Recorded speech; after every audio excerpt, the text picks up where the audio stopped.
everyone. Welcome to Slater's Wrist Game. Before we get started, I would like to encourage you to subscribe, comment, hit the like button, and hit the notification bell.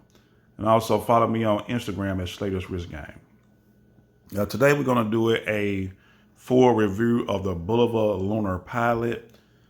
This is model number 96B251. I refer to this watch as the other moon watch. And Bulova is a pretty good company, very underrated. They've been around since 1875, and they have a lot of very iconic watches and a lot of very iconic collections. But this watch here is a moon watch, and it is tied to the Apollo 15 mission. And it was worn by astronaut Dave Scott on August 2nd, 1971.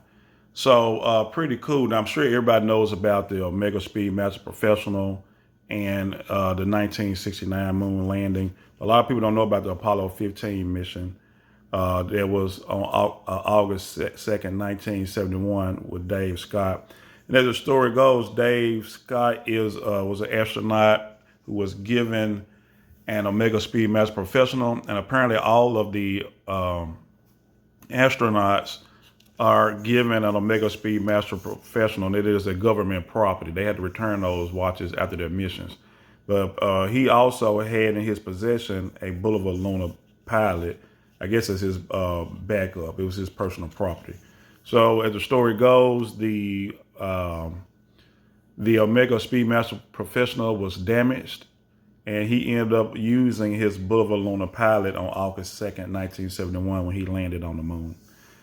So it became a historic timepiece at that time. I think Dave Scott decided in 2015 to auction his watch. You can see here it went for $1.625 million, which was astronomical for Bulova. So I guess the Bulova management apparently were paying attention, and they decided to reissue this watch in 2016, and it was very successful reissue. Then in 2017, they actually came out with a black case version of this watch. And I think there are three different versions, one with a bead blasted finish, one with a polished finish, high polished finish, one with a black finish.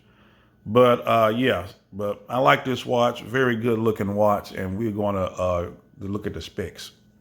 So as far as the specs, you have a 45 millimeter case, which is measured diagonally. You have a 53 millimeter lug to lug and a 13.5 millimeter case. You have a 20 millimeter lug width, which tapers to 19, and you have 50 meters water resistance for this one, which is typical for chronographs. You have a 262 kilohertz high performance quartz movement. That's very significant because that's 8 times the frequency of a normal quartz watch. So basically that makes this watch very accurate at 262 kilohertz. I mean, that's the most I've ever heard of for a watch. But, and this is, once again, is model number 96B251. So I think the specs are going to be kind of polarizing. Some people with the 45 millimeter case is not going to work, especially the 53 millimeter lug to lug. But a lot of people are going to like the 20 millimeter lug width. But when you look at this watch here, you see the dial, but the dial is protected by this sapphire crystal. It does have some anti-reflective coating, which I do appreciate that. I do like that. You do see a black dial with white hour markers and a white hand stack. So it makes this watch very legible, okay? You see a tachymeter scale on the watch, on the dial of the watch, and this watch also has a calendar. And you also have 3 sub-dials on the watch. You have small seconds at the 6 o'clock, so you can see it ticking there. You got a 1/10 second counter at the 3 o'clock and a 60-minute counter at the 9 o'clock. So that's pretty much it for the dial. As far as the case, has a bead blasted finish, which I do like, gives the watch a more industrial look. You do see this high polish finish on the bezel. And you can see the crystal here is raised. So you do have this sapphire crystal, but it is raised. You can definitely see it from the profile view. All right. But I do like this here. This is made with 316L stainless steel too. And one thing I did forget to mention, you do have a date window at the 4:30 on this watch. So I think I've seen some watches with a date one at the 6, but this one has a date one at the 4:30. Okay. And you look at the crown. This is a push pull crown. It is a signed high polish, a signed crown with a high polish finish. You do have the two pushers, which are both high polished. And let's just take a look at the chronograph action.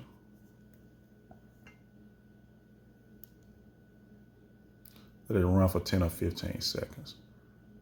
Pretty good chronograph action. You can see this 1/10 of a second counter really moving. I like the chronograph action. We'll go ahead and stop it and reset. And it is a nice, smooth, sweeping motion when it resets. So I do like that. We look at this here watch is on a leather strap. This is a leather strap that has a carbon weave pattern to it. The strap was very stiff when I bought it, but it is actually starting to break in quite nicely. I've had this watch now for over 3 months. The leather strap is looking good. It does taper from 20 millimeters to 19 millimeters. You see the size and holes here. And we also, in addition to this leather strap, it came with an extra NATO strap. And this NATO strap has a commemorative patch with date of mission, August 2nd, 1971. And also some movement information about you see the 262,144 hertz, which is 262 kilohertz. Pretty nice looking NATO strap. I'll probably be wearing this a lot in the summer. Or sometimes just switch it up to give the watch a different look. You can also get this watch on a bracelet. I think it's a lot more affordable on a strap. But anyway, yeah, so this is it. Now we'll take a look at the Caseback. Now I do really like the Caseback here. It is a screw down Caseback.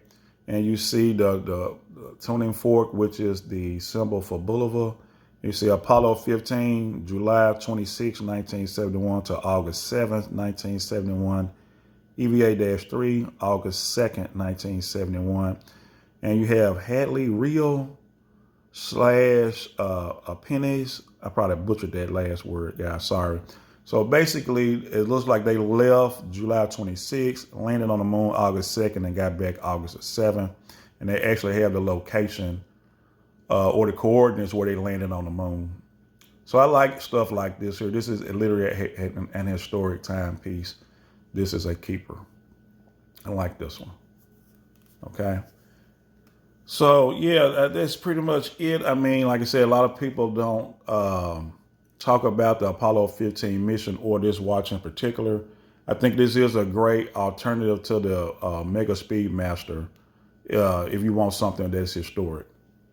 So the negatives on this one, being nitpicky, I think the 45 millimeter case and a 53 millimeter lug, the lug in particular, makes this not accessible to people with a wrist smaller than 7 inches. You have wrists smaller than 7 inches, this is going to be hard to pull this off.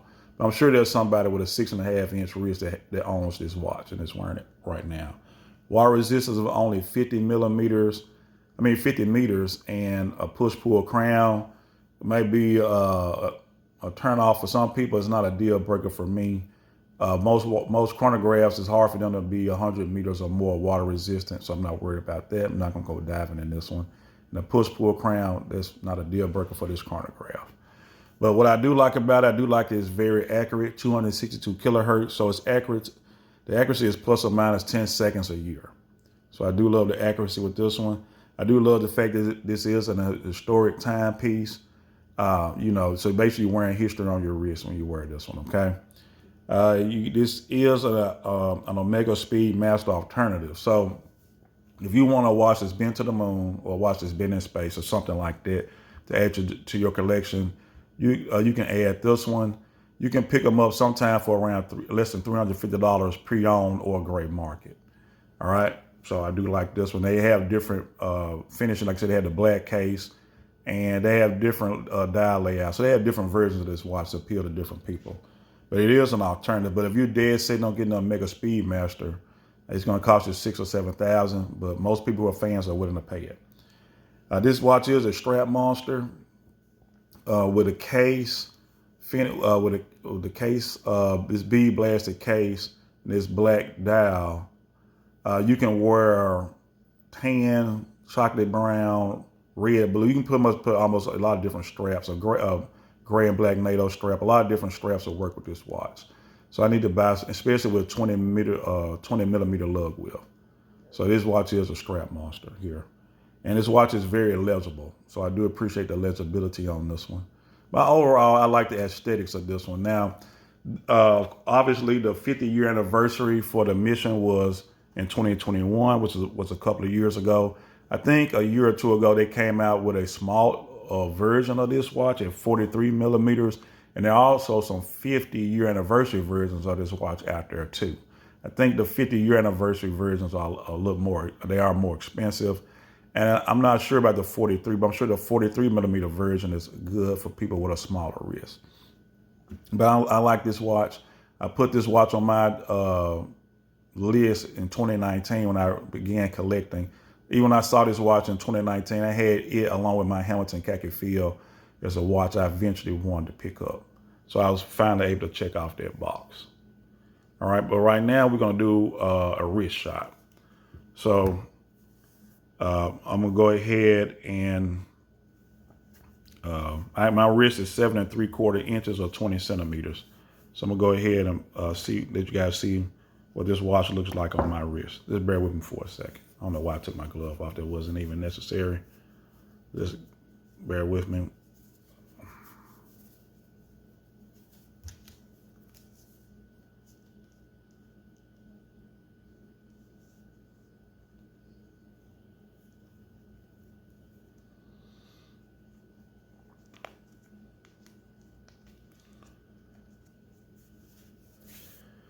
All right, so here is the wrist shot.